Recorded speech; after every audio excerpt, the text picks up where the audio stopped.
Bună seara și bine ați venit la Doza de Educație. Bună seara! Într-o lume aflată la intersecția dintre cunoaștere și conștiință, așa cum v-am obișnuit deja, creăm spații de reflexie și dialog despre ceea ce face educația vie și relevantă. Fiecare webinar pe care îl organizăm, după cum știți probabil, explorează o dimensiune esențială a devenirii prin învățare. Sensul sau semnificația, de ce mergem la școală, echilibrul, ce rămâne din educație când totul devine competență și nu în ultimul rând viitorul, ce este educația sau prin inteligența artificială, am să spun acum, și cum ne schimbă aceasta lumea contemporană cu scopul de a deveni creativi și conștienți cu AI la clasă, în casele noastre, la serviciu și, bineînțeles, în societate. Astăzi continuăm seria webinarilor centrate pe sensul, rolul și viitorul educației, cu prima incursiune practică în lumea guvernată de inteligența artificială, îndrăznind să înțelegem cum ne putem construi un parcurs AI de la conștientizare și alfabetizare la leadership. Am plăcerea ca alături de noi să-l avem pe Alexandru Dan, un pasionat antreprenor cu mare experiență în tehnologii contemporane și proiecte inovative care implică utilizarea inteligenței artificiale. Alex este fost profesor de informatică, el a predat la Liceul Tudor Ioanu din București și în prezent este profesor de generative AI, pe românește prompt engineering, la Master Fabiz la ASE.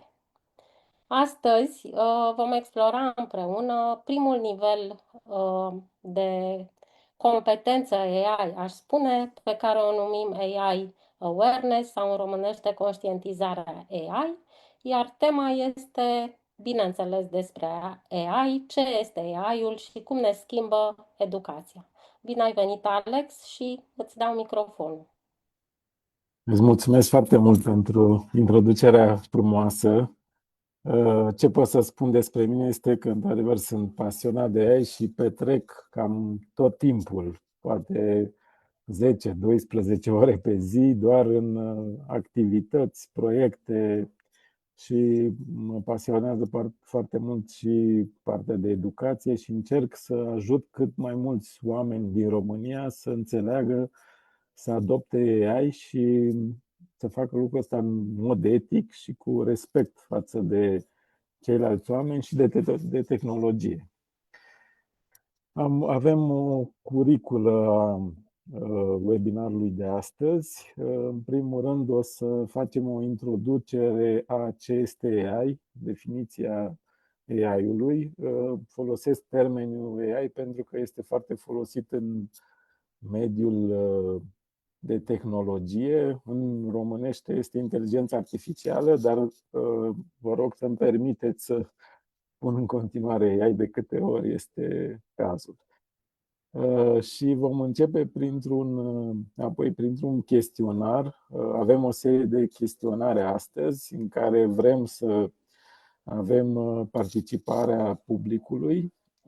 Și prima întrebare va fi: unde întâlnești inteligența artificială în viața de zi cu zi? Nu numai la servici, la birou, la școală, ci și acasă. Apoi vă voi face o introducere a istoriei AI-ului, care, foarte interesant, este că a început acum 75 de ani, chiar anul ăsta face 76 de ani. Și cred că e foarte util să înțelegem că AI-ul există de mai mult timp, nu doar de când a apărut ChatGPT în viața noastră și când am început să putem să discutăm direct cu AI-ul.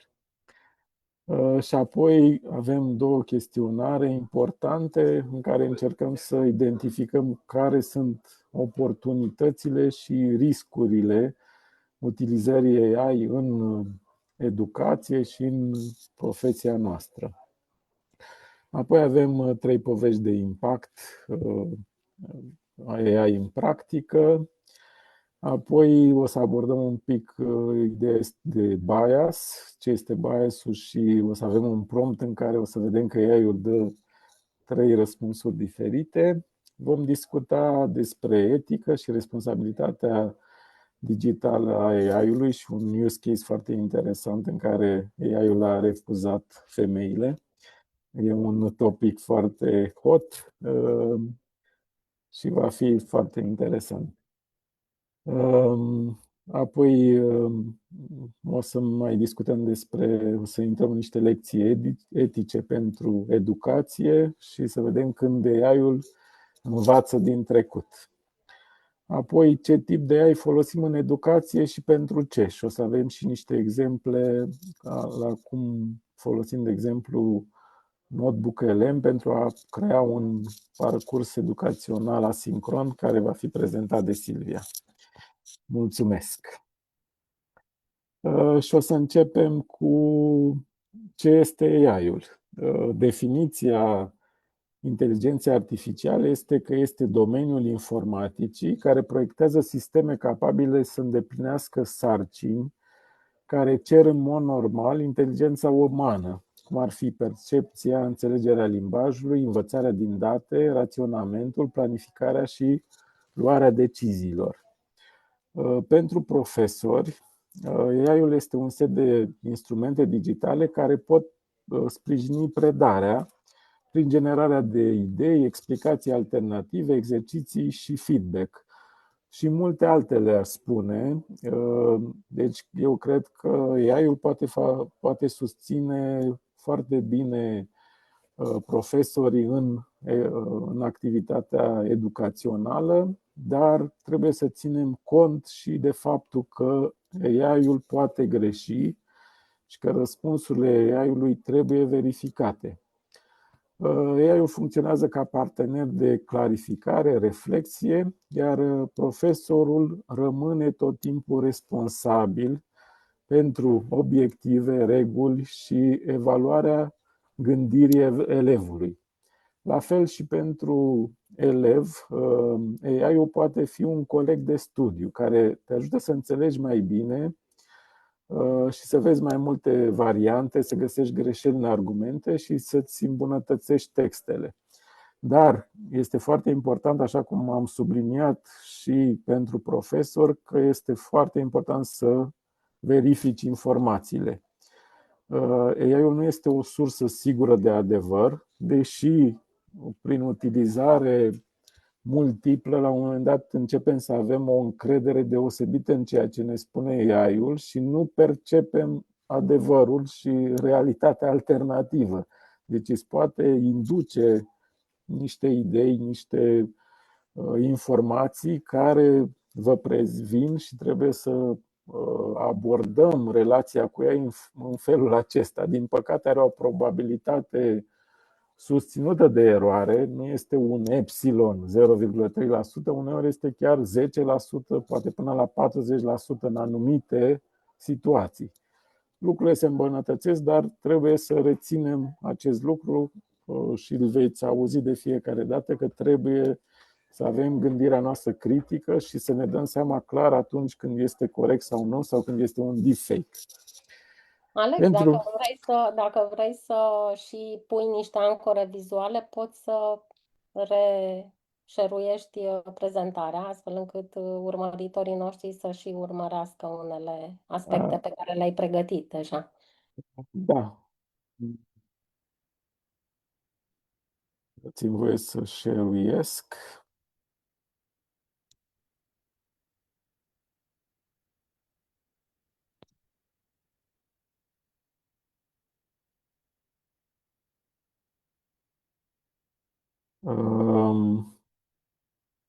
Vedeți prezentarea?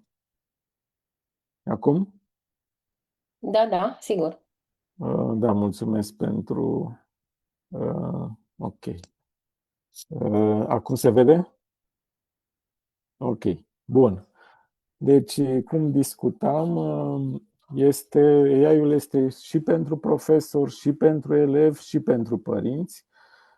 Am subliniat partea de unde AI-ul este suport pentru profesori și elevi și de asemenea pentru părinți este o tehnologie care susține învățarea acasă prin explicații pe înțelesul copilului, exerciții și feedback la care practic profesorii, deci acasă părinții pot utiliza AI-ul să primească anumite informații, dar este foarte important să explice copilului că AI-ul nu este folosit pentru copiere și pentru a crea o dependență de a copia informațiile de la AI și a le pune într-o temă. Este foarte important să-l folosească ca pe un partener de studiu și cred că este sarcina profesorilor și a părinților să le explice și a le crea acest context în care, ok, pot folosi AI, dar doar așa, de exemplu, cum folosim și Google și alte tool-uri, cărți pentru informare, nu pentru a ne face temele, pentru că acest lucru este foarte facil. Deci AI-ul astăzi poate să-ți facă proiectele de teză, de licență, îți poate face temele complet, dar nu acesta este scopul pentru care ar trebui să-l folosim, ci ca pe un partener de informare și de a învăța lucruri. Pot să mă completez, Silvia, aici? Bun. Cam asta este introducerea în AI. În pasul următor, aș dori să mă ajutați. Avem un chestionar. Dacă puteți, vă rog, cu telefonul să scanați acest QR cod și veți avea o pagină în care puteți răspunde la întrebarea unde întâlnești inteligența artificială în viața de zi cu zi. Și împreună vom vedea rezultatele în timp real ale răspunsurilor voastre și chiar sunt foarte curios unde ați întâlnit AI-ul în viața de zi cu zi.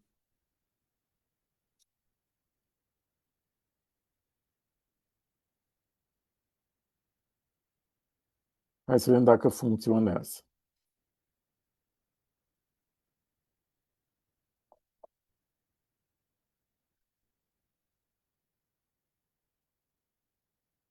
Avem un prim răspuns în telefon.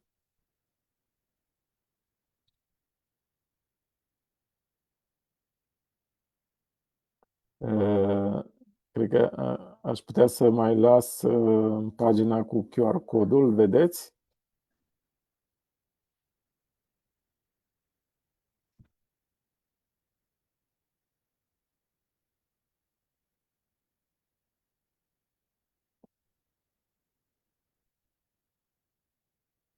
Deci am folosit aplicația metimeter.com. Cred că ați mai folosit-o și voi în alte activități educaționale. Întrebarea este unde întâlnim AI în viața de zi cu zi și aveți instrucțiunile. Trebuie să scanați acest QR cod pentru a avea acces la aplicație. Ar trebui să scrieți în 3 cuvinte.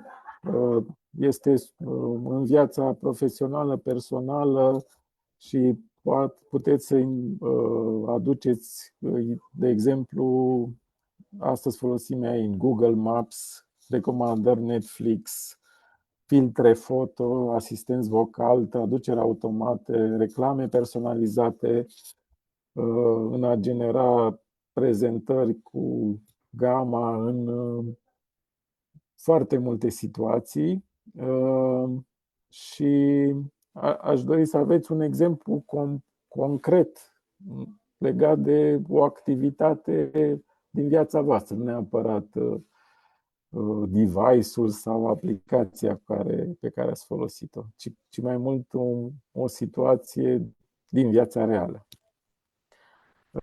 Puteți să-mi confirmați că au participanții acces?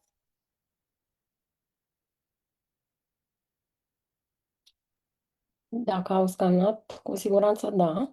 Putem eventual să mergem la, iată, la rezultate. Da. Deci avem cel mai popular fotografii. Și într-adevăr, astăzi putem folosi AI-ul pentru a genera imagini, pentru a le modifica.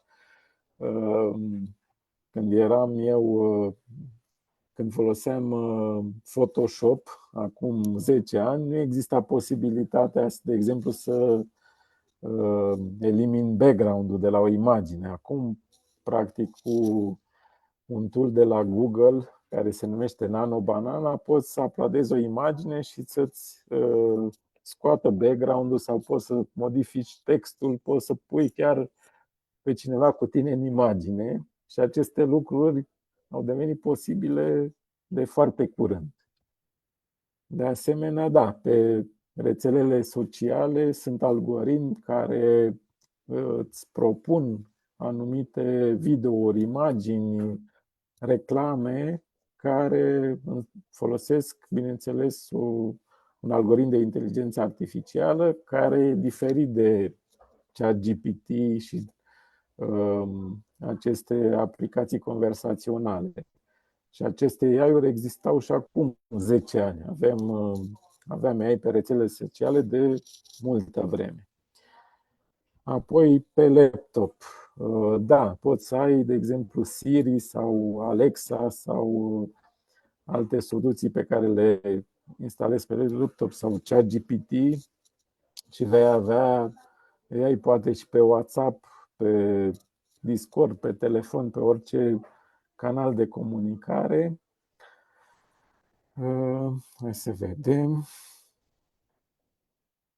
Trafic.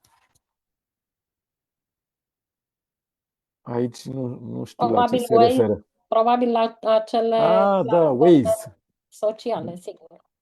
Waze, Nu, Google, Maps, da, Google da. Maps, Waze, practic le folosim pentru a merge din punctul A în punctul B și până nu de mult oamenii foloseau hărți și, într-adevăr, odată cu AI ne-am pierdut această capabilitate de a merge dintr-un oraș în altul fără Google Maps și Waze. Chiar și într-un oraș, în orașul tău, uneori folosești Google Maps să ajungi de pe o stradă pe alta. Cred însă că e foarte bună aplicația, ținând cont de, știu eu, această comunitate care se creează în jurul ideii de trafic și al modului în care funcționează informația pe drum între șoferi și nu numai. Da, aici se formează practic o informație colectivă în care oamenii practic participă la aduce informații în anumite aplicații care apoi sunt folosite de toți utilizatorii acelei aplicații. Este folosit în analiza de date. Într-adevăr, AI-ul istoric a fost folosit. Aș vrea să confirm că se vede pagina aceasta cu Da, da, răspunsurile. se vede. Ok. Deci, analiza de date, eu sunt și programator și dezvolt foarte multe aplicații web, mobile și o parte foarte importantă este exact această analiză de date, transformare și uneori ai datele într-un Excel sau într-o bază de date, pot să confirm că este una dintre cele mai importante aplicări ale AI-ului.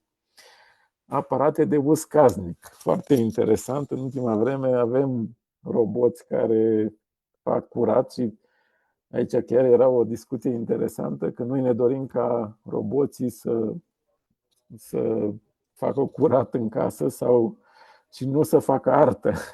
Pentru oamenii ar trebui să facă muzică, poezie, să scrie cărți și AI-ul ar trebui să ne ia din task-urile care nu sunt atât de plăcute și apreciate atunci când sunt lucruri repetitive. Ok, în educație, filme didactice, deci astăzi, practic, putem genera filme și o să vedem cum generează și putem să generăm content, practic, pentru lecții și pentru partea educațională. În search, da, Waze, la școală, avem mai multe răspunsuri la școală sau în clasă. Hai să vedem. În recomandări media, cum ziceam, de ad-uri, în plățile online de utilități. Foarte mult în ultima vreme se folosește și pentru a decide dacă să luăm un credit, să zicem. Și aici cred că e foarte important să subliniez că AI ar trebui să funcționeze corect în multe situații și gândiți-vă că uneori are un grad de risc de 10%. Practic, unul din 10 oameni pot să-și piardă jobul, să nu fie angajați, să nu primească un credit și de asta pentru utilizarea etică a AI-ului, Comisia Europeană împreună cu legea aceasta privind inteligența artificială susține că rezultatele AI-ului trebuie verificate de un om. Și este foarte important pentru că există o rată de eroare, oricât ar fi. Dacă e unul din 10 oameni, dacă e unul din 100, din 1000, dintr-un milion, toți oamenii trebuie să aibă același tratament și să aibă un rezultat corect. Bun. Alex, bineînțeles că vorbim despre tehnologie și tehnologia ne bate totdeauna, drept pentru care urmăritorii noștri doresc să obțină și codul Mentimeter, pentru că nu merge neapărat QR codul pe toate device-urile. Așa că dacă putem da codul din Mentimeter, se vor putea loga Da, mai multe persoane hai să luăm care codul de vor să aici. contribuie.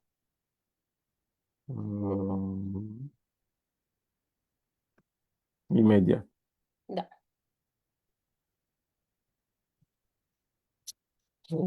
O secundă să... Cred că trebuie să ajungi în pagina inițială. Copii, da? Da, ar fi frumos să răspundă toată lumea. Imediat o să-l pun pe Pe chat. Zoom, pe chat.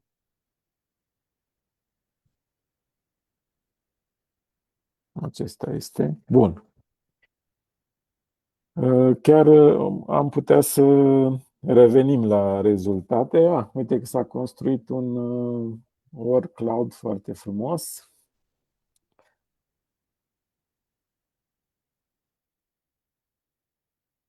Vă mulțumesc și puteți continua să dați răspunsurile și eventual mai revenim la sfârșit să vedem care au fost topul de răspunsuri. Propun să mergem mai departe și mi-am propus să fac o introducere în istoria AI. Și, cum vă spuneam, e foarte important să înțelegem că AI-ul, stai să mă asigur că share-uiesc pagina care trebuie. Vedeți istoria AI? Da, da. Ce vreau să vă spun este, deci foarte mulți oameni au auzit de AI odată cu apariția ChatGPT în noiembrie 2022, dar veți auzi de la majoritatea prezentărilor despre AI că AI-ul există de foarte mult timp și a fost inițiat această idee de inteligență artificială undeva în anii 1950, Și de fapt în 1956 a fost propus prima oară termenul de inteligență artificială la o conferință în Dartmouth. Dar în 1950 a fost un eveniment important în care Alan Turing a publicat articolul Computing Machinery and Intelligence și a propus testul Turing, care este un test foarte important în AI, în care un om are o conversație prin text și ideea este dacă își dă seama că stă de vorbă cu un om sau cu o mașină. Și cred că astăzi suntem foarte aproape de acest moment în care nu ne mai dăm seama dacă în spatele ecranului este un om sau un AI. Și cumva mie mi se pare important baza asta pe care a setat-o Turing și s-a tot făcut acest test și cred că suntem foarte aproape să-l trecem. ChatGPT, cei de la OpenAI au făcut un test cu ChatGPT, dar nu oficial și cumva au avut 7 oameni și AI-ul cu care vorbeai și oamenii nu și-au dat seama că vorbesc cu ChatGPT sau cu un om. Și asta s-a întâmplat în 1950 și Alan Turing a fost un personaj foarte important la baza inteligenței artificiale. În 1956, la conferința de vară de la Dartmouth, cum vă spuneam, John McCarthy și Marvin Minsky au propus termenul de inteligență artificială și lansează ideea asta care o să stea la bazele învățării automate și a inteligenței simulate de mașini. Și asta este evenimentul care e considerat începutul oficial al domeniului AI. AI-ul, cum vă spuneam mai devreme, este un domeniu ca și matematica și are multe subdomenii, deci nu este doar această încercare de a simula inteligența similară cu inteligența umană. În 1958, Frank Rosenwald propune perceptronul, una dintre primele idei de rețea neuronală și o puteți vedea aici, în partea dreaptă, care astăzi modelele mari, cum sunt ChatGPT, au miliarde de astfel de noduri pe care le vedeți în poza din dreapta. În 1966 a fost un eveniment foarte interesant. A fost concepută Eliza, care a fost practic primul chatbot cu adevărat faimos, cu care puteai discuta într-un terminal, practic pe un calculator, puteai discuta cu Eliza și a fost prima simulare de chatbot, similară cu ce avem astăzi, ChatGPT, Gemini, Copilot și alte soluții similare. Deci a fost primul chatbot incipient în anul 1966.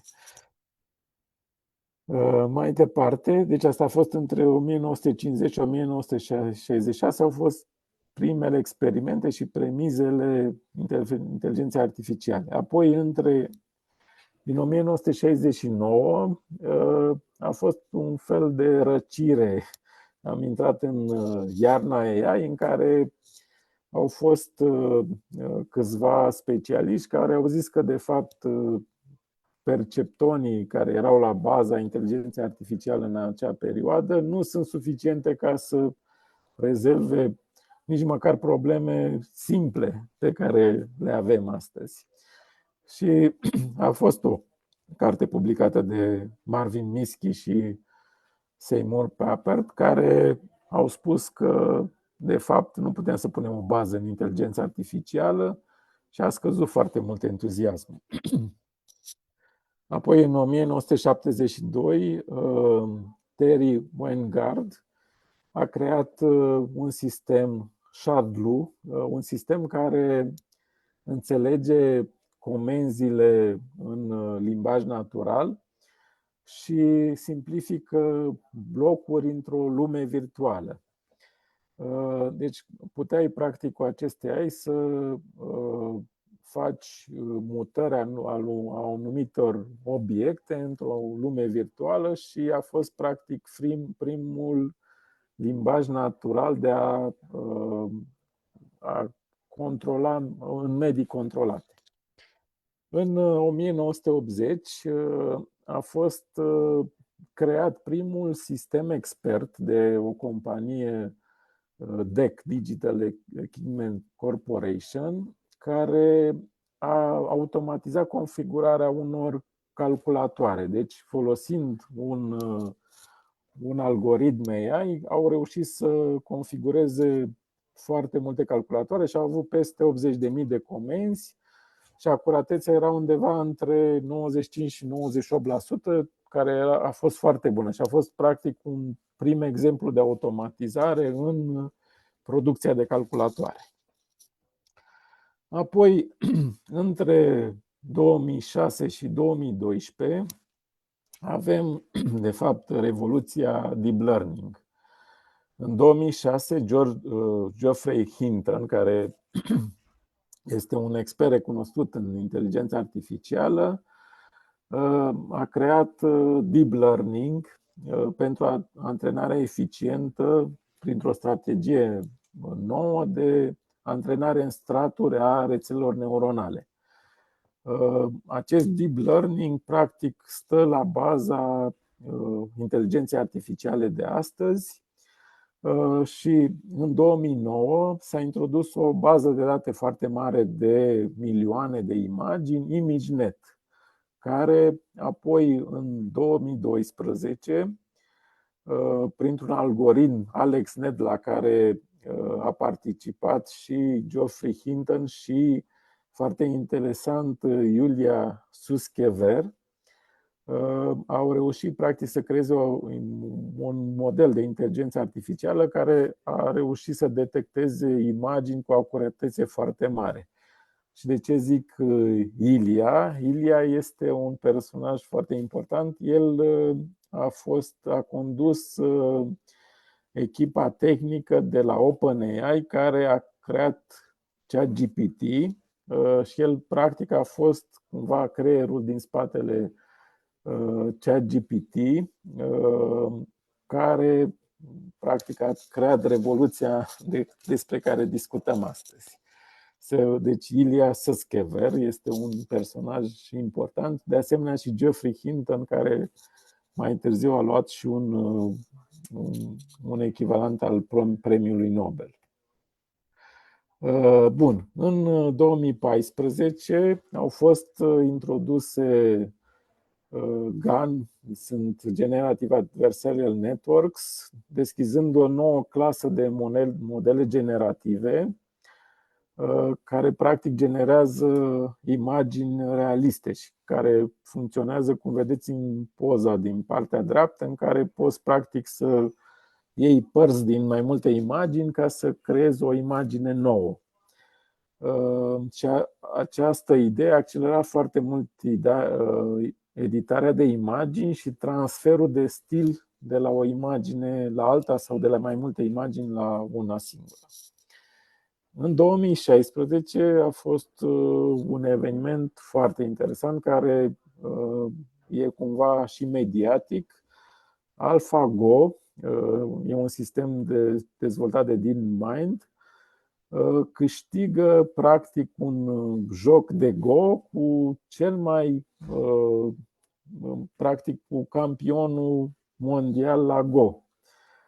Și de ce este important? Pentru că Go, de exemplu, față de șah, este mult mai complex ca număr de posibilități în care jocul poate varia.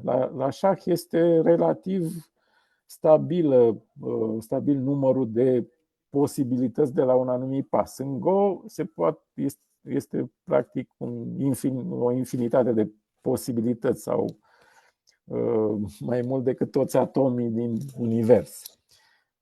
Și atunci AI-ul a demonstrat practic că are un oarecare raționament, inteligență și a fost un milestone important în AI.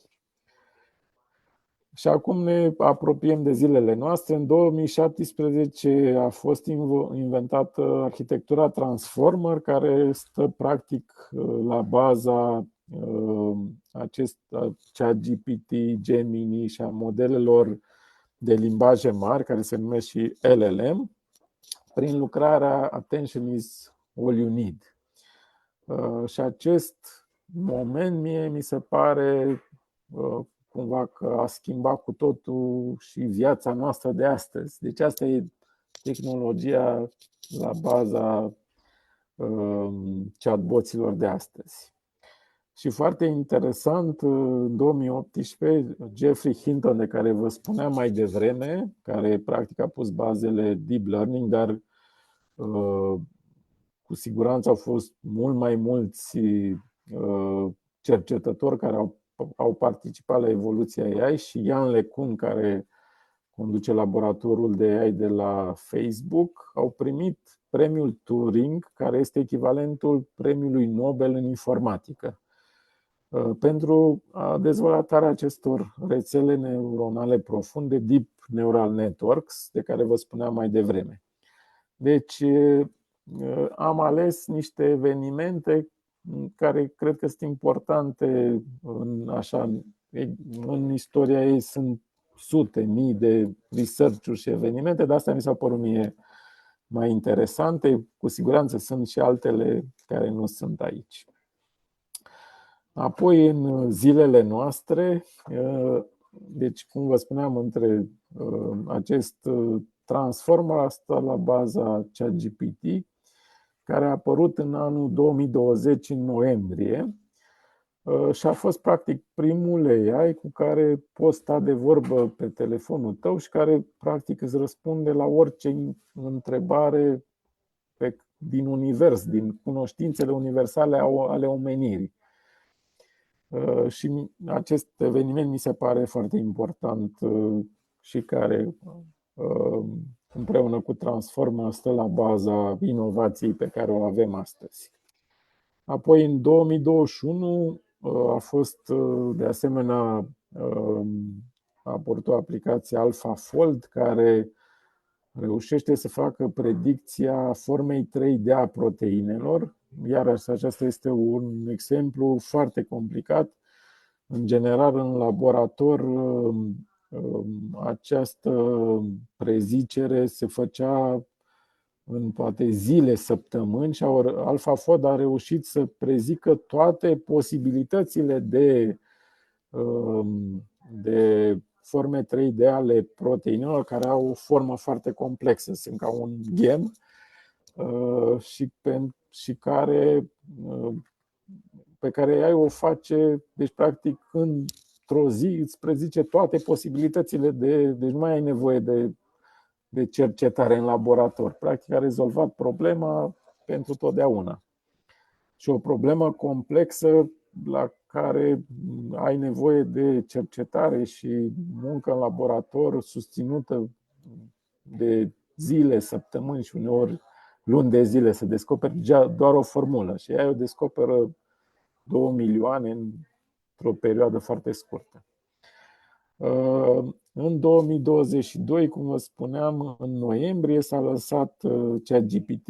În 2020 a fost versiunea GPT-3, deci o versiune intermediară, dar în 2022 s-a lansat de fapt 3.5, care e folosită de toată lumea. Dar ChatGPT ca idee și OpenAI a început proiectul undeva în 2016 și Nvidia le-a livrat câteva zeci de mii de plăci video. Am găsit un video pe YouTube în care Nvidia dădea aceste plăci video către OpenAI undeva în 2016 și de-abia în 2020 au avut prima versiune, GPT-3, și în 2022 am avut versiunea 3.5, care a fost folosită de toată lumea, și acum avem 5.2. Dar ce e important este că cumva ChatGPT a fost și OpenAI au fost pionierii industriei și au dus practic la apariția apoi a concurenței de la Microsoft, Google și acum cred că sunt zeci de aplicații alternative unde poți să vorbești cu un chatbot. Apoi, acum în zilele noastre, în 2023 au apărut și Cloud Code, Gemini, Perplexity, sunt foarte multe soluții și în fiecare săptămână, practic, este o altă soluție mai bună decât cealaltă. E o luptă continuă pentru supremație în AI. ChatGPT avea 800 de milioane de utilizatori acum o lună și a scăzut luna asta cu 20% și au câștigat Gemini o parte din utilizatori și apar din ce în ce mai multe soluții, avantaj noi, pentru că devin soluțiile mai ieftine, deja avem ChatGPT la $9, inițial era la $30. Gemini este gratuit pentru învățământ, pentru studenții din România, pentru un an. Apar tot felul de soluții și tehnologia e din ce în ce mai accesibilă și abordabilă. În 2024 s-a făcut iar o schimbare. Aceste modele au început să aibă un pic de gândire. Se numește reasoning. Până acum doar generau cuvinte, deci practic aceste modele calculează probabilitatea următorului cuvânt în răspunsuri pe care îl dau la o întrebare pe care o inițiază omul. Dar în ultima vreme au început să meargă cât mai mult către ca aceste modele să aibă și gândire. Paradoxal, inteligența artificială nu este deloc inteligentă deocamdată, este doar un model statistic matematic care calculează probabilitatea următorului cuvânt. Deci și speră ca într-o zi să devine ceva mai inteligentă. Bun. În zilele noastre 2025-2026 au apărut de asemenea tot felul de aplicații și una dintre ele se numește Agentic Framework, unde avem mai mulți agenți AI care colaborează între ei. Poți să ai un project manager, analist de business, un AI care evaluează, care creează împreună o echipă să lucreze, să livreze un rezultat.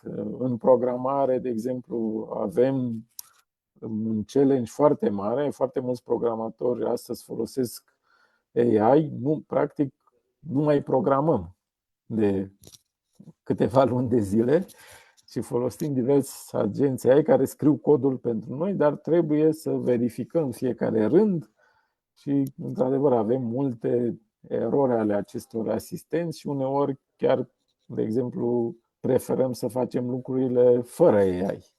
Există și această situație. Dar ce pot să vă spun, eu am visat să ajung în ziua de astăzi să văd inteligența artificială, am avut o pasiune din copilărie și văd o evoluție efectiv accelerată, exponențială și văd și beneficii pentru noi toți și în educație și în toate domeniile de business. Văd și riscuri și cred că e bine să discutăm deschis despre toate aceste lucruri. Puteți să adresați întrebări și o să încercăm să le prioritizăm mai târziu și să vă răspundem. Aceasta a fost prezentarea mea despre AI și chiar vă recomand să folosiți orice AI, să întrebați despre această istorie și să comparați istoria pe care o prezintă diverse soluții de AI și care sunt cele mai importante evenimente. Dar e important să înțelegeți că AI-ul vine de departe, nu este o apariție de câteva luni sau ani. Bun. Acum avem un nou chestionar. Bine, mie îmi place să țin cursurile în clasă împreună cu oamenii, să văd feedback-ul, dar aici o să trecem prin aceste etape pe care le-am pregătit. Și etapa următoare este să completăm un alt... uite că s-a actualizat acesta. Bullying în școli și film. Hai să vedem următorul chestionar și este vorba de oportunitățile în AI. O să copiez linkul ca să vă fie mai ușor.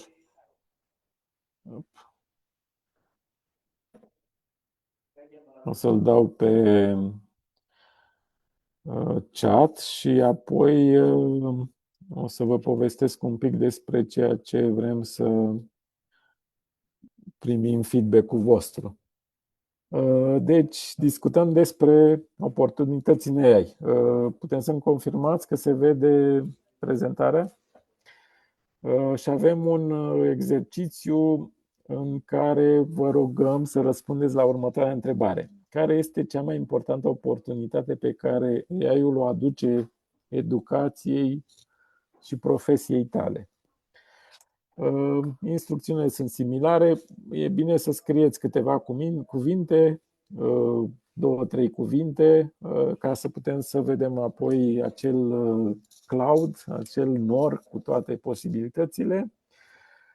Și aș dori să fie ceva foarte clar din viața, din activitatea zilnică pe care o aveți.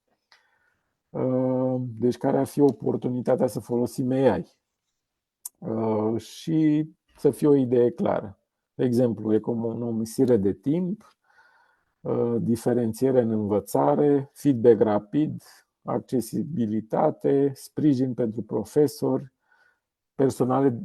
personalizare de conținut pentru lecții. O să las, deci aveți și linkul în chat și aveți și acest QR cod pe care îl puteți folosi să răspundeți chestionarului. O să-l las 30 de secunde să completați și eventual și apoi ne uităm pe rezultate.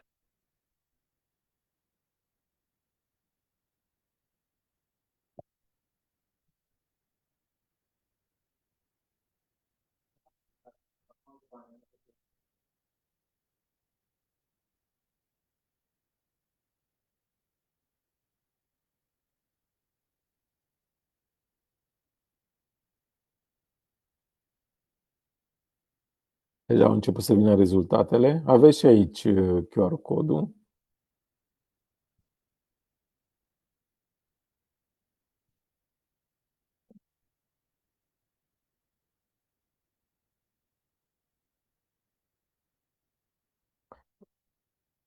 Sprijin pentru profesori. Eu chiar găsesc aceste tool-uri foarte utile pentru informare. Deci nu mai folosesc Google, cred că de un an, doi, poate o dată pe lună, dar aproape de fiecare dată întreb un AI. Și sincer am folosit foarte mult ChatGPT și l-am găsit foarte util. Mi se pare interfața foarte ușor de utilizat și cu anumite customizări, deci are niște setări pe care le poți face ChatGPT, poate fi foarte util pentru activitatea profesională și personală.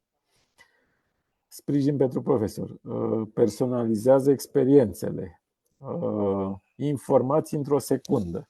Deci asta cred că e cea mai importantă și cred că acum 20 de ani nu ne imaginam că noi putem să avem o bibliotecă cu toate cărțile din lume, cu toate site-urile, cu toate informațiile din toate filmele și din toate sursele posibile, accesibil pe telefon la un click. Cred că asta e cea mai importantă parte a acestei inovații, că poate să ne dea niște răspunsuri, dar și aici trebuie să avem grijă cum folosim aceste informații și uneori să ținem cont că uneori pot fi greșite. Creativitate. Aici e un debate foarte mare dacă AI-ul este creativ sau nu. Cu siguranță părerile sunt împărțite că nu este creativ sau este creativ. Ar trebui AI-ul să susțină creativitatea noastră. De exemplu, poate uneori vrem să scriem un articol și nu știm de unde să începem, nu știm cum să-l structurăm. AI-ul te poate ajuta să începi să scrii o carte. Exact problema paginii albe a scriitorilor, cred că o rezolvă AI-ul. Economisire de timp. Da, pot să vă spun în mod concret că în ceea ce fac și prin folosirea acestor chatbots și mai ales prin automatizare. Putem să ne conectăm la un Excel și să procesăm lucrurile automat sau să răspundem la un e-mail în mod automat, să trimitem un e-mail către 100 de oameni și aici intervine partea de automatizare și AI-ul are un rol foarte important în automatizare și astăzi, dacă nu ați făcut automatizări, este posibil ca oricine să facă aceste lucruri. Doar trebuie să învățăm. Și pot să vă dau un hint, este o aplicație care se numește N8N, care e folosită în automatizare și poate fi folosită și în business și în viața personală. Viteză.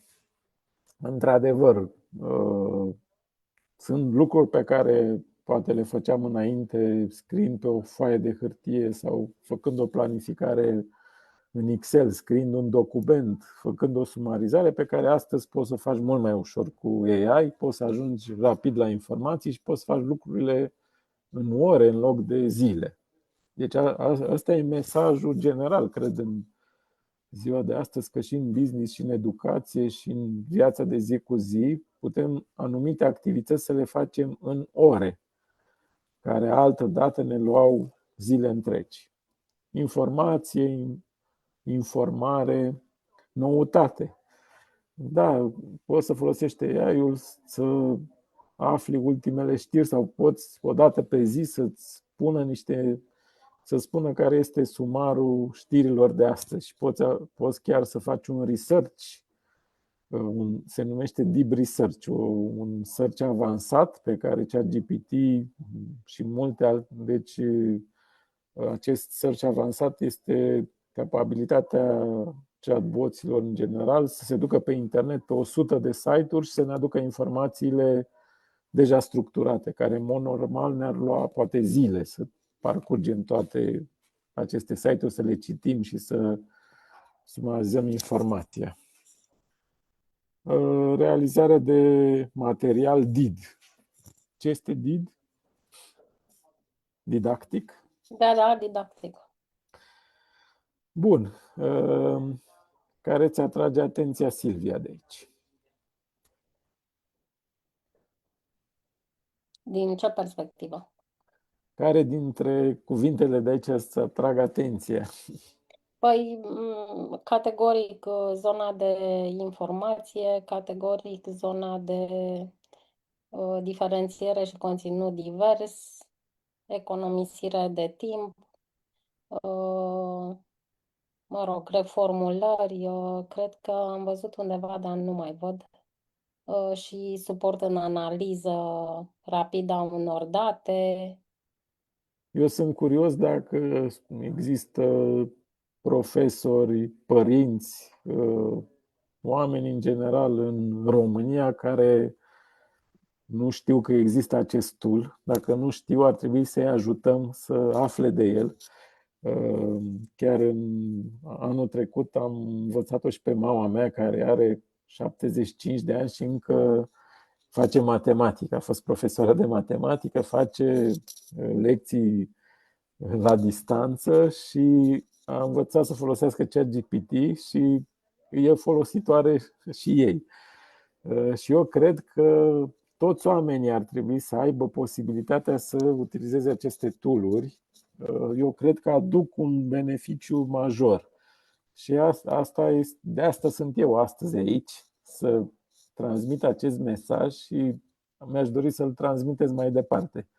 Într-adevăr, există și riscuri și o să discutăm mai departe de asta, dar există și oportunități pe care n-ar trebui să le ratăm în România.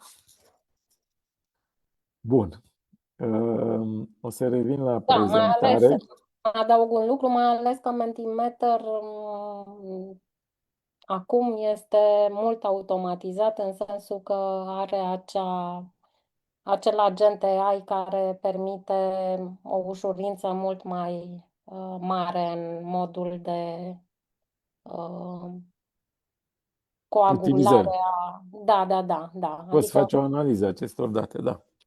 nu numai, dar și modul în care folosești Mentimeter-ul foarte rapid pentru a face o prezentare Da. rapidă, pentru că componenta AI ajută foarte mult la automatizarea formularului pe Da, care... eu oricum, mesajul meu este că oamenii ar trebui să folosească AI, ChatGPT, Gemini, toate aceste soluții, tool-uri care vin odată cu AI, pentru că te ajută să devii mai productiv. Bun, am văzut oportunitățile și acum aș vrea să discutăm despre riscuri. Și aici, da, din nou cer părerea publicului prin a răspunde la această întrebare. Care este cel mai mare risc pe care îl vedeți al utilizării AI în educație, în profesie și poate și în viața de zi cu zi? Una dintre exemple este dependența de AI. Învățarea superficială sau superficializarea învățării cu AI. Un risc să avem erori neobservate care chiar pot duce la riscuri reputaționale. Bias și inechitate. Aici o să povestim puțin mai târziu. Biasul este un element foarte important în care AI-ul are anumite idei sau percepții asupra realității și a modul în care răspunde poate fi diferit de ceea ce ne așteptăm noi sau diferit față de adevăr. Și aici e bine să identificăm acest bias. Confidențialitatea datelor. Deci cu AI, într-adevăr, putem să pierdem datele, trebuie să avem mare grijă care dintre tool-uri le folosim și care sunt sigure și ce vă recomand este să nu share-uiți informații personale sau senzitive decât în cazuri extreme în care aveți nevoie de asta. Dar în general să evităm sharing-ul de date personale și pierderea gândirii critice. Cred că mesajul acestui curs și a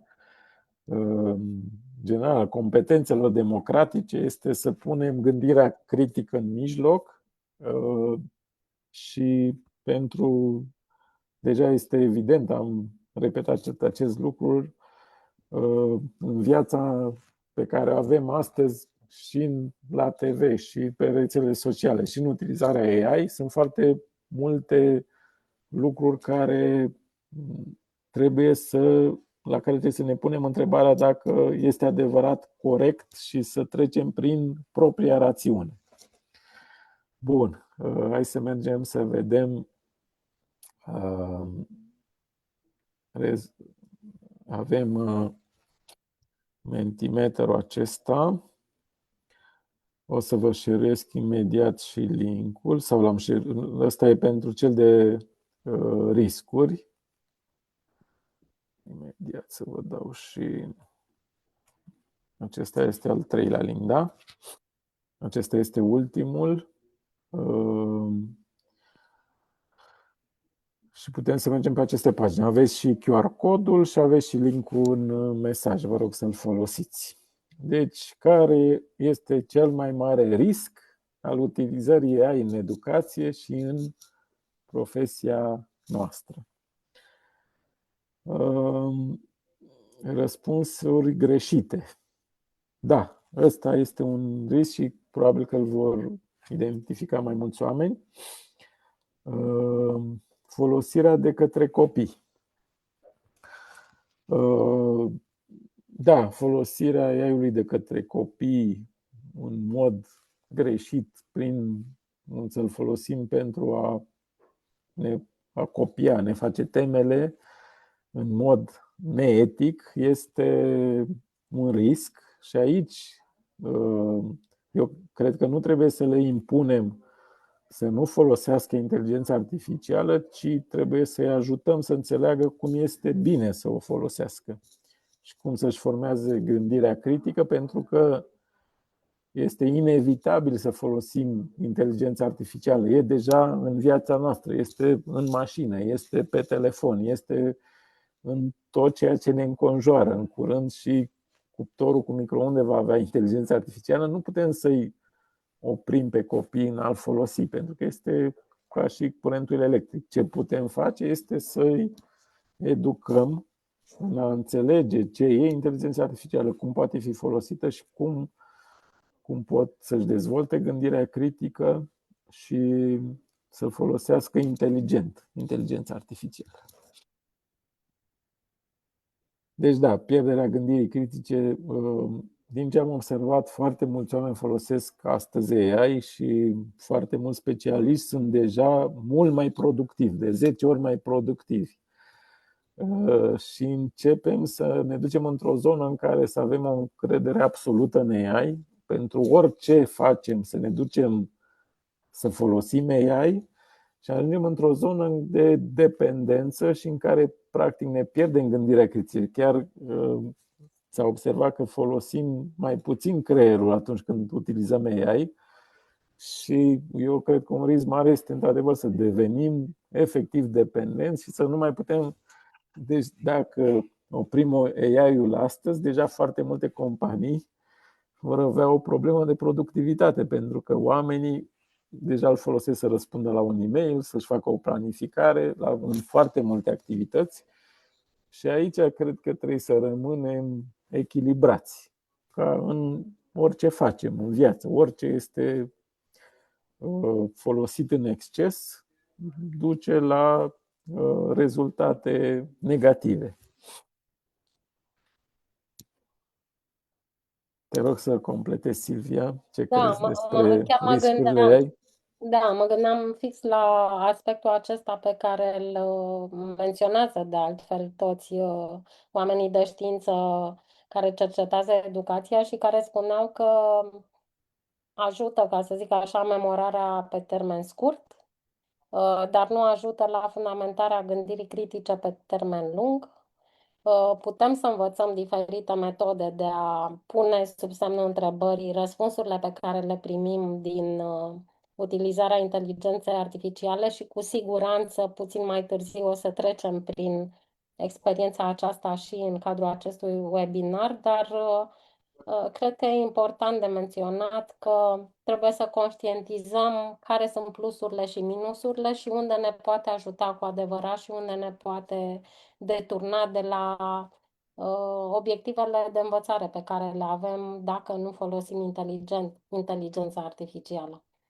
Sper eu să venim cu răspunsuri care să fie mult mai practice odată ce urmăritorii și participanții noștri vor putea să treacă prin experiența pe care noi am pregătit-o de altfel și mai departe. Ce important este să identificăm, adică mai întâi să fim conștienți de ceea ce avem, de oportunități pe care nu putem să le ratăm legate de inteligența artificială, trebuie să înțelegem ce este, cum o folosim în mod eficient și ce riscuri avem. Și avem riscuri serioase, aș putea spune, așa cum vedem și aici. Am văzut la un moment dat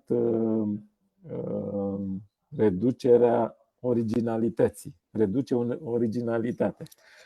Și e foarte interesant, AI-ul stă foarte prost la bancuri. Și dacă încerci să întrebi AI-ul despre un banc cu programatorul, să vedeți că răspunde același lucru de fiecare dată pentru toată lumea.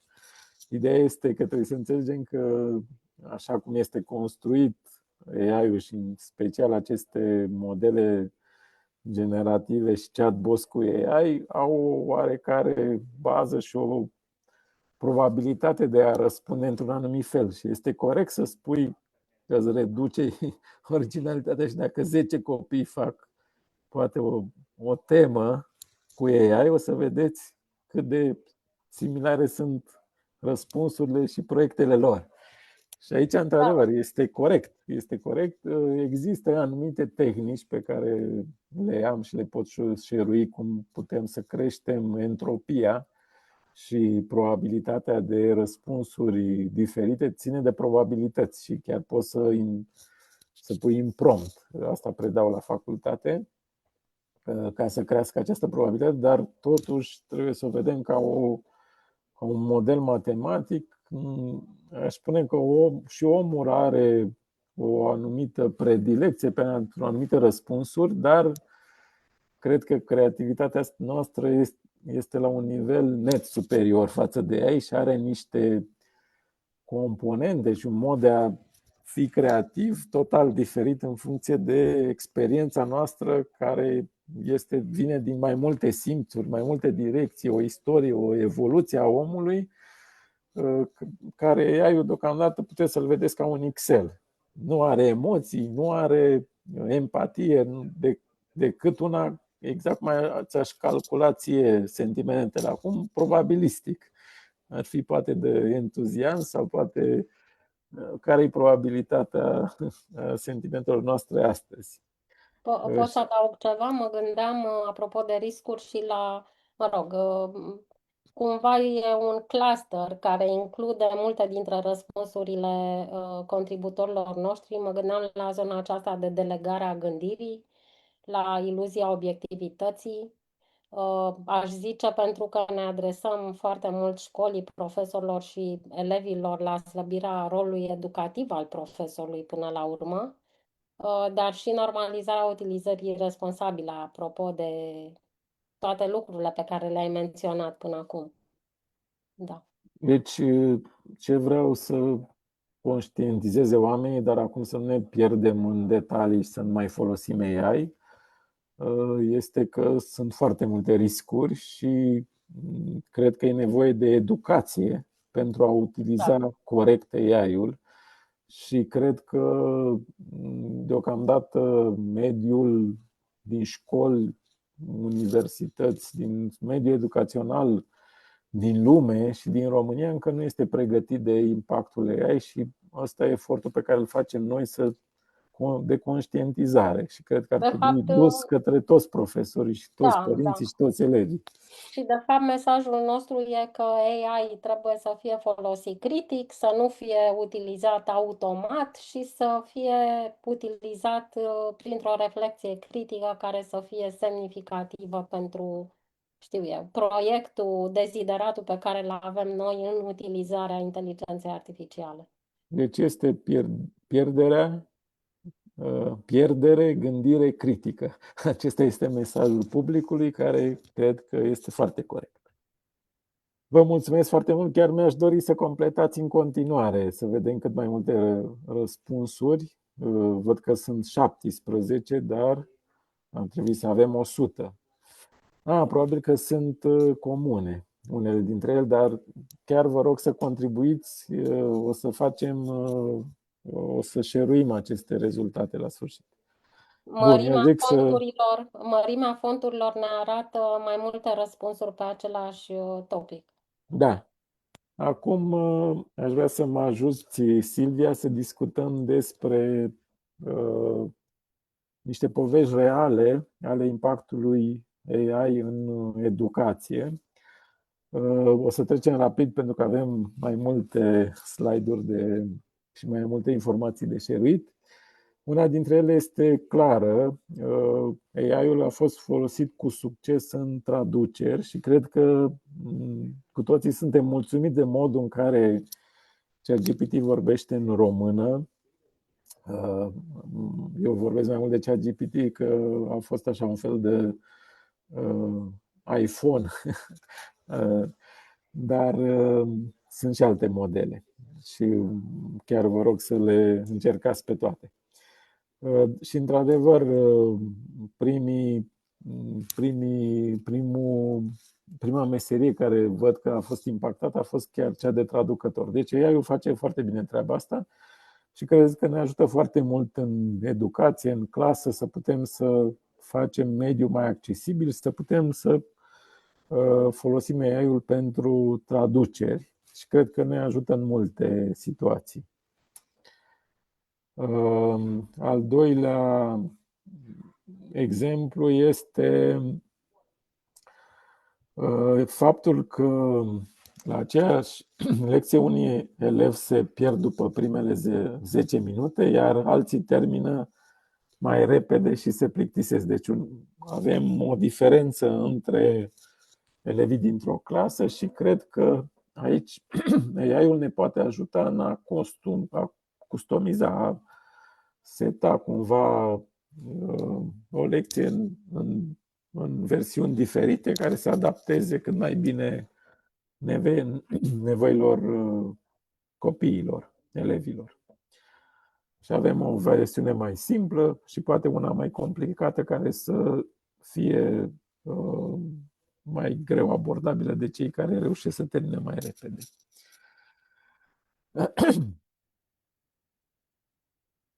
Și cea de-a treia este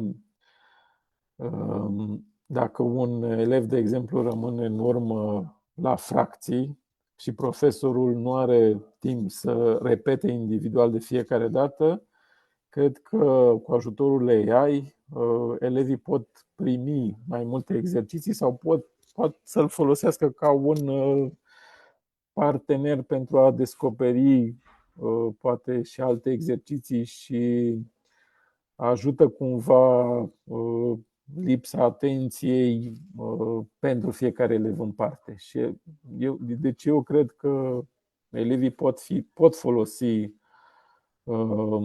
AI-ul pentru informare și pentru a primi feedback față de cunoștințele pe care le au, dar cred că trebuie ghidați de profesori. Bun. Mai departe, te invit, Silvia, să ne povestești despre bias, ce este biasul și chiar sunt curios și eu de ceea ce vei expune.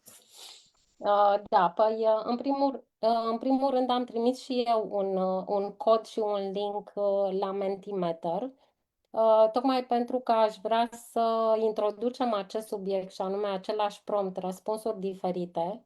Cu alte cuvinte, să analizăm împreună, să descoperim împreună unde apare biasul. Și o să începem cu un context în care, practic, am vrea să aflăm răspunsurile pe care le aveți vis-a-vis de tema următoare. Deci, probabil că mulți dintre noi credem că dacă adresăm aceeași întrebare unui agent AI, primim același răspuns și de aceea am vrea să testăm asta împreună.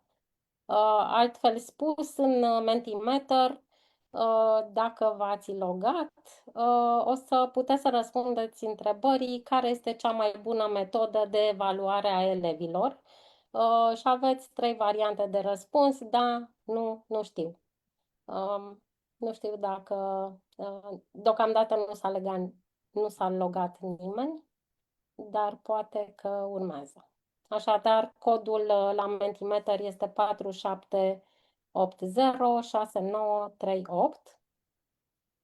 sau linkul de mai jos, pe care colegii mei probabil l-au trimis deja.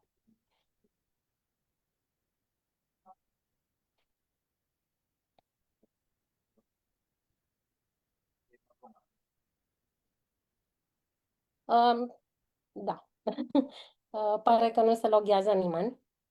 Dar procesul prin care trecem, tocmai pentru a putea să vedem în ce măsură conștientizăm competența AI pe care trebuie sau e important să ne o construim în primul rând, o să trecem prin aceste etape și anume provocare, demonstrație, mecanism, bias, limitări AI și concluzie. Iar exercițiul pe care vi-l propuneam pare că nu funcționează, probabil. Este această provocare inițială pe care v-am lansat-o și anume faptul de a testa dacă, mă rog, vă rog, care este cea mai bună metodă de evaluare a elevilor. Și probabil că neavând cooperarea dumneavoastră, putem să trecem mai departe. La demonstrație, demonstrația constă în faptul de a folosi un agent AI, un ChatGPT sau orice alt agent pe care îl folosiți, pentru a formula uh, întrebarea următoare, și anume care este cea mai bună metodă de evaluare a elevilor. Întrebare pe care o să o reformulăm pe parcurs în 4 etape, tocmai pentru a putea să vedem dacă aceeași întrebare ne oferă același răspuns în contexte diferite. După toate aparențele, nu am nicio persoană. Ba da, sau nu?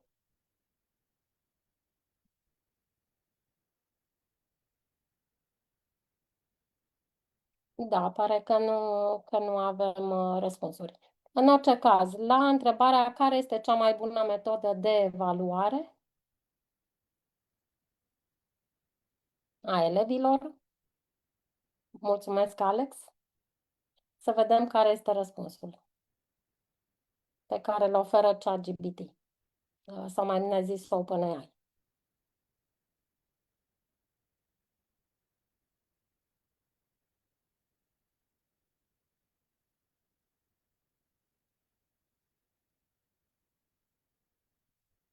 Ok, foarte interesant. Deci, altfel spus, varianta aceasta oferă practic un prompt neutru, iar răspunsul tipic pe care AI îl dă, și chiar vă invit să încercați exercițiul acesta acasă în liniște atunci când veți putea.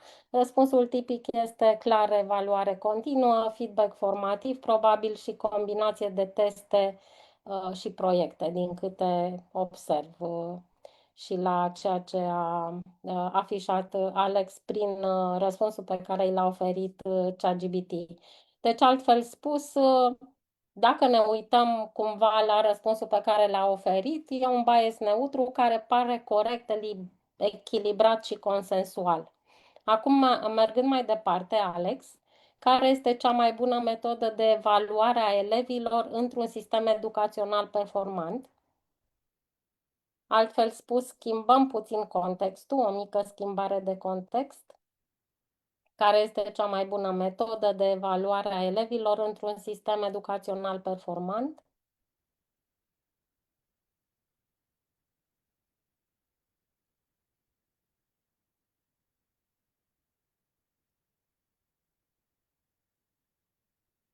Într-un sistem de evaluare performant? Nu, de un sistem educațional performant. A, nu. Să vedem ce ne spune ChatGPT.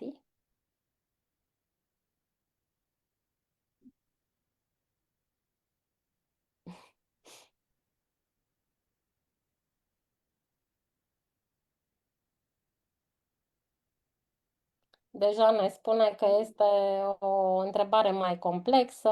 Probabil că, după cum putem observa împreună, diferența observabilă este că accentul cade pe standardizare, pe teste comparabile și pe eficiență și măsurabilitate. Deci, altfel spus, dacă ne uităm la formularea pe care Alex a scris-o în promptul de pe ChatGPT, regăsim cuvântul performant, care în traducerea AI este egal eficiență și nu neapărat echitate. Se aude ceva pe fundal, Alex.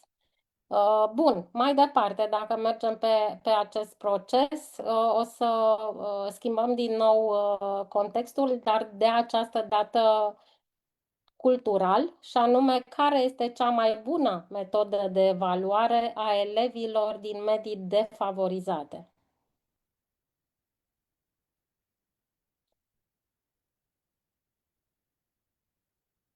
Să vedem ce răspunsuri primim.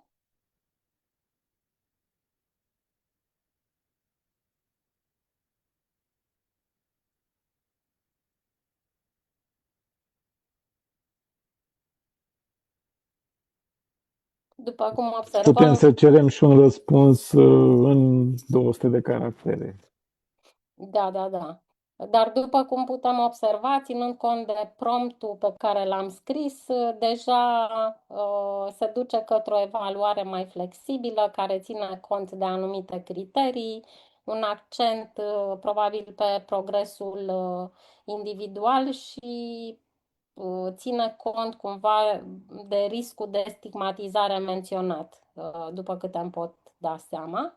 Deci, practic, aici apare un bias de date sociale. Altfel spus, AI reflectă discursuri existente despre dezavantaj, da? Legate de viața lor reală, de sarcini mici și frecvente, deci aspecte pe care le-am menționat mai devreme. Iar cea de-a patra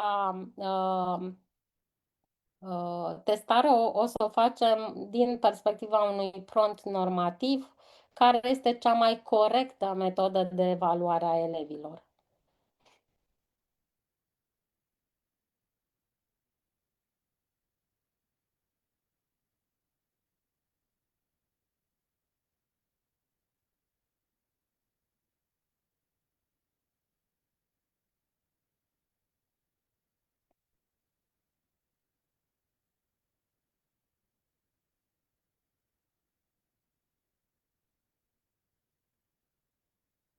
Da, deci din răspunsuri putem deja să ne dăm seama că frizează zona de echitate, transparență, evitarea discriminării, uh, folosește sau propune o evaluare formativă, nu doar sumativă și așa mai departe. Deci, altfel spus, biasul etic implicit este faptul că, dat de faptul că AI încearcă să facă bine, nu să descrie neapărat realitatea. De fapt, ce am vrut să arătăm cu acest exercițiu, că același prompt oferă răspunsuri diferite și e foarte important să ne dăm seama unde apare biasul și cred că în contextul acestui exercițiu, biasul principal este dat de framingul întrebării. Deci, practic, toate cele 4 întrebări pornesc de la aceeași temă, și anume metoda de evaluare, dar fiecare introduce un filtru de evaluare diferit și o să o iau de sus în jos, cea mai bună, într-un sistem performant, pentru elevi dezavantajați și cea mai corectă. Deci, practic, aceste cuvinte activează automat criterii diferite de succes și cumva influențează răspunsul. Da, schimbă metoda de evaluare, practic, Exact, exact. care ar trebui să fie aceeași pentru toți elevii. Și ce e foarte important de menționat e faptul că acestea sunt niște ipoteze de evaluare, nu fapte neutre, și putem să ne dăm seama că AI nu e neutru. În selecția criteriilor de evaluare, practic, același concept este judecat după eficiență, după rezultate, după echitate și justiție, dacă ne uităm la cum am formulat întrebările, iar răspunsurile diferă pentru că standardul de succes diferă în contextul acesta. Ce vreau să spun e că biasul nu este în conținutul răspunsurilor, ci în framingul promptului și că e foarte important cum formulăm promptul de așa natură încât să nu influențăm răspunsul.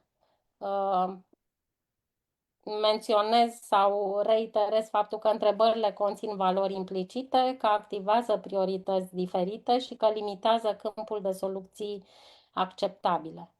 Da? Deci este, prin natura acestui exercițiu, noi am arătat un exemplu clasic de framing bias, de bias care ne ajută să căutăm ce se potrivește cadrului, altfel spus, și e foarte important să conștientizăm că ar trebui să nu luăm primul răspuns din întrebările pe care le adresăm în prompting, tocmai să punem sub semnul întrebării apropo de gândirea critică și să ne asigurăm că formularea poate să să fie potrivită și ca atare există un instrument pe care noi l-am creat și pe care cred că pot să-l și activez deja, detectorul de bias. Noi avem aici pe slide un exemplu, dar putem să introducem dacă folosești ori QR codul, ori uh, Mi-ar trebui link-ul. păi direct pe detector, acolo, da. Nu, nu, nu, da, cu link. Aici. Nu, Nu, pare nu că că nu sunt în funcționează. prezentare. Ți-l trimit imediat.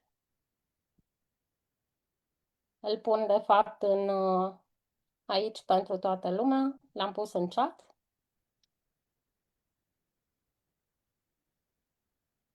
Iar acest model ne va putea ajuta să verificăm dacă promptul conține, ca să zic așa, bias-uri importante și cum am putea să reformulăm de așa natură încât să fie mai echilibrat modul în care utilizăm întrebările în relație cu agentul pe care îl utilizăm. Vedeți ecranul meu? Cu Da, da, da, se vede. Durează puțin pentru că serverul nostru e puțin, încărcat sau mic. e mic. Va trebui să schimbăm, e în plan, dar n-am reușit să facem asta până la acest moment. Am dat un răspuns cum trebuie. Mai încercăm o dată. Dar, într-adevăr, sunt tool-uri care detectează Uite, bias-uri și în întrebare și în răspuns. Da, noi l-am verificat inclusiv cu texte de prompting mai lungi și funcționa, iată. Da. Ok, deci practic au fost detectate unul sau mai multe tipuri de bias.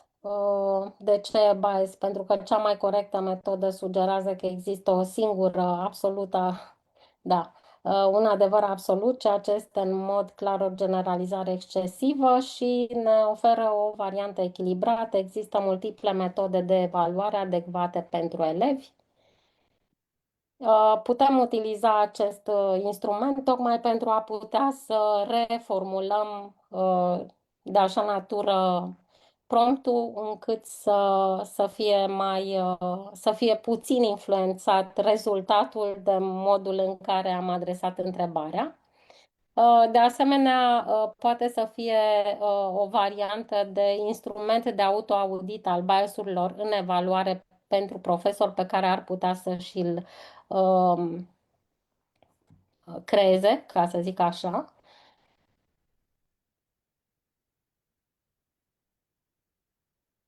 Și ne faci o demonstrație, ne zici și despre ce este vorba? Da, am pus întrebarea pe care a fost recomandată.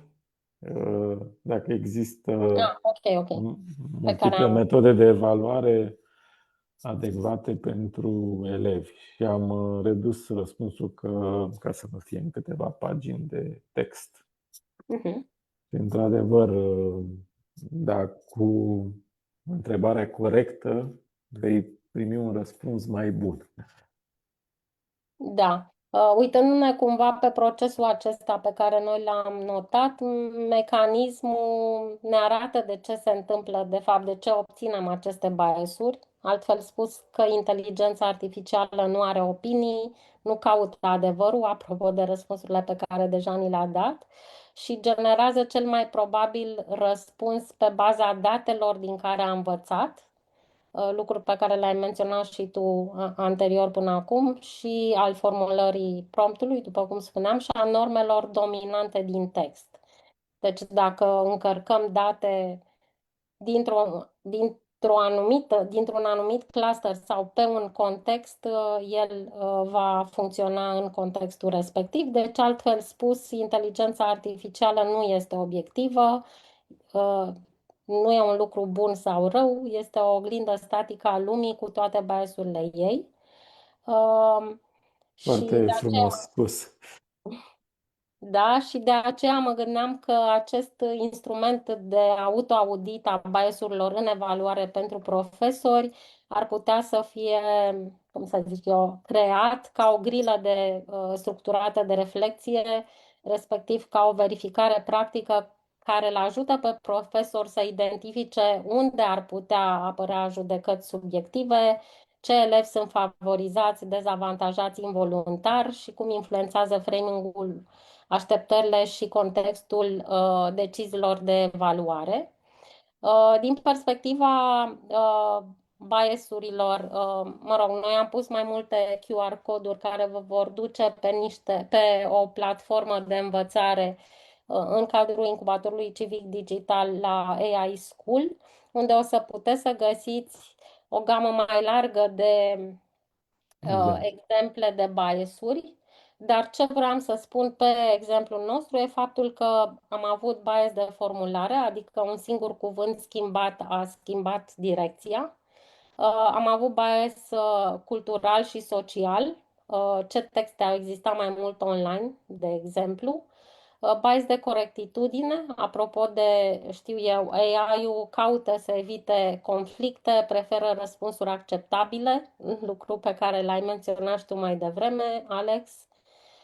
Bias de omisiune, practic ce nu apare în răspuns este la fel de important și poate să influențeze rezultatul.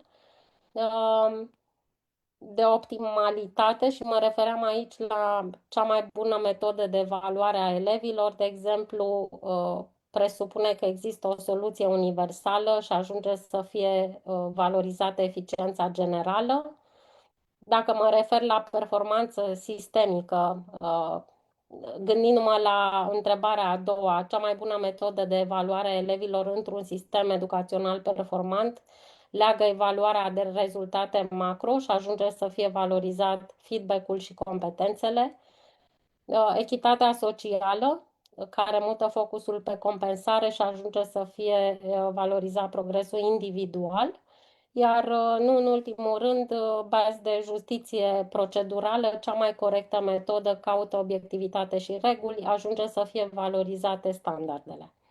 Deci, altfel spus, există niște limitări pe care AI-ul le are și ceea ce nu a făcut AI-ul niciun răspuns, cred, deși am observat, Alex, că în ultima perioadă, dacă este antrenat ChatGPT-ul sau, mă rog, agenții aceștia de inteligență artificială totuși compensează.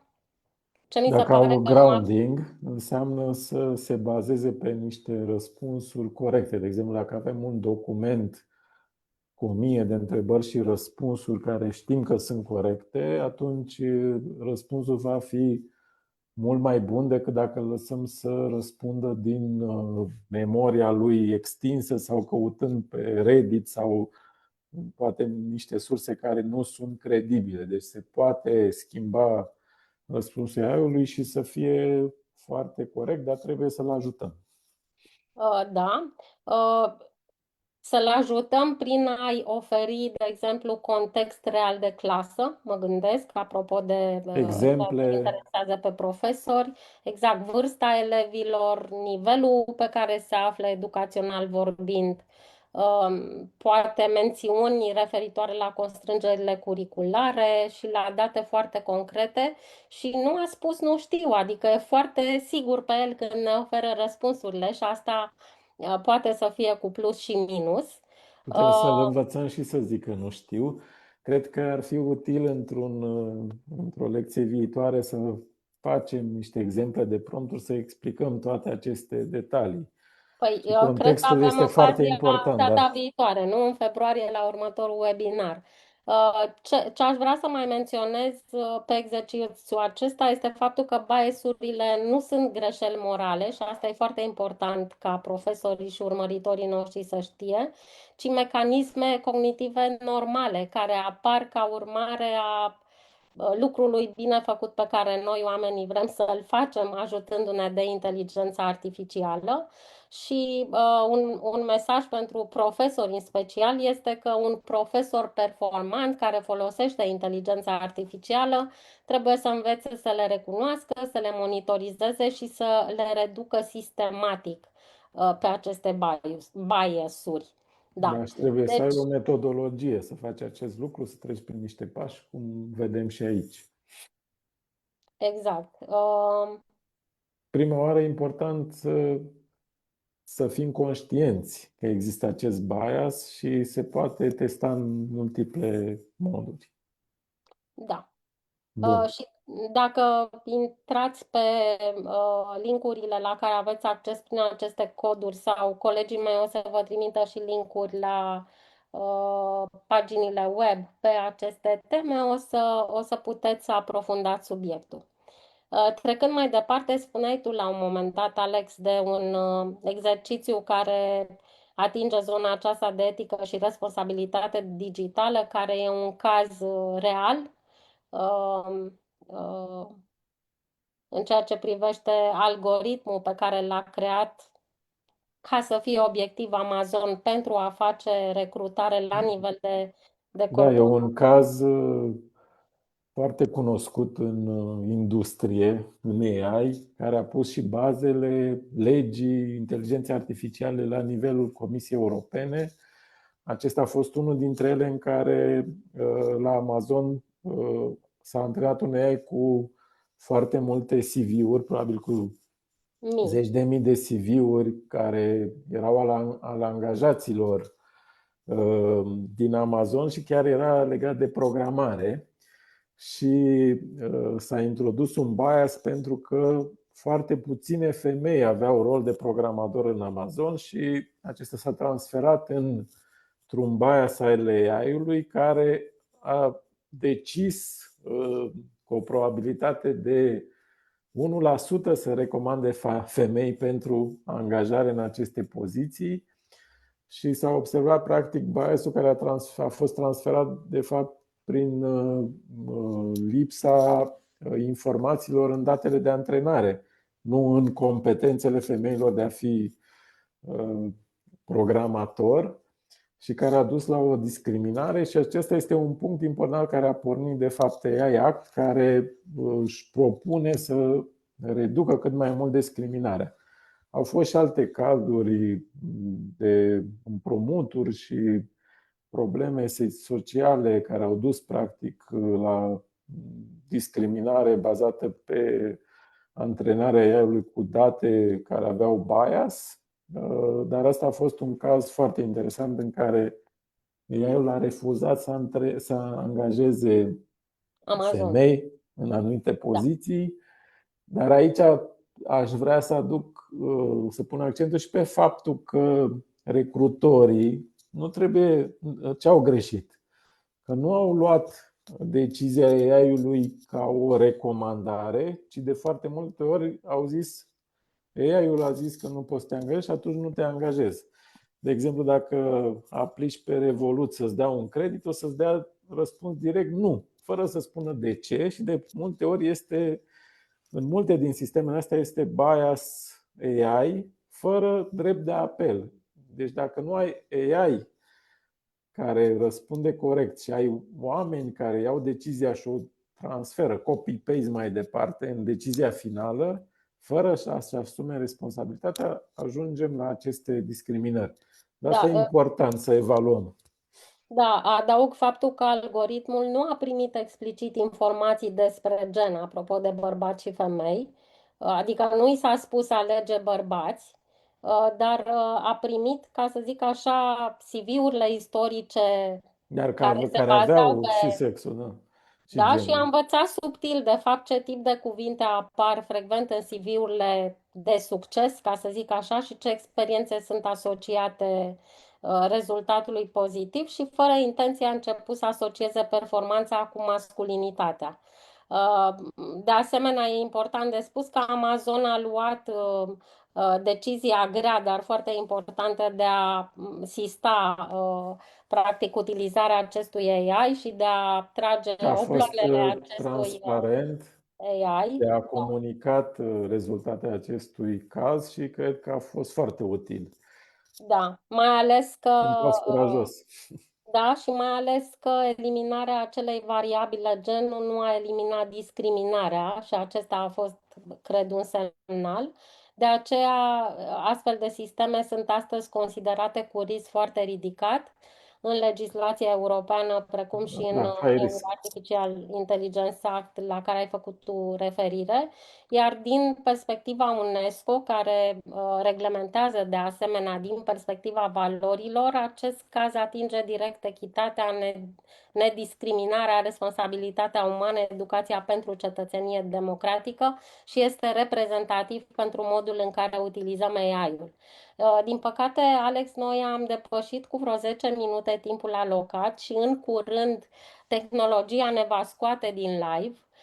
Sper însă ca data viitoare, tocmai pentru că astăzi am pus bazele AI awareness, adică conștientizarea AI, data viitoare, în februarie, vom anunța foarte rapid următorul webinar. O să putem să ne deplasăm către AI literacy și să putem povesti cu urmăritorii și cu participanții noștri care pot să fie tipurile de AI pe care le pot folosi în educație și cu Tool-uri. ce scop. Da. Dar putem să și trimitem de altfel, știu eu, bucăți din aceste slide-uri de final, tocmai pentru a putea ulterior să reluăm subiectul în introducerea webinarului următor, pe care promitem să-l punem la dispoziția urmăritorilor noștri pentru cel puțin 2 ore, astfel încât să fim și eficienți și să putem și să răspundem întrebărilor pe care le-am primit de la urmăritori. Eu îți mulțumesc foarte mult pentru acest, hai să zic, exercițiu puțin interactiv, dar foarte semnificativ și relevant pentru urmăritorii noștri și sper ca de data viitoare să reușim să facem și mai practice toate intervențiile educaționale pe tema AI pe care noi le-am pregătit de altfel. Eu vă mulțumesc foarte mult, a fost foarte interesant. AI-ul este un subiect de interes astăzi și sper să vă ajute în deciziile viitoare. Vă mulțumesc foarte mult. Mulțumesc, Silvia. Mulțumesc, Școala de Toate bune și în luna februarie urmează cel al doilea webinar care va fi centrat pe alfabetizare AI, AI literacy, subiect pe care împreună cu Alex de asemenea îl vom facilita și care sperăm să vă suscite interesul. Vă așteptăm cu mare drag. Vă mulțumim foarte mult Vă mulțumim. pentru astăzi.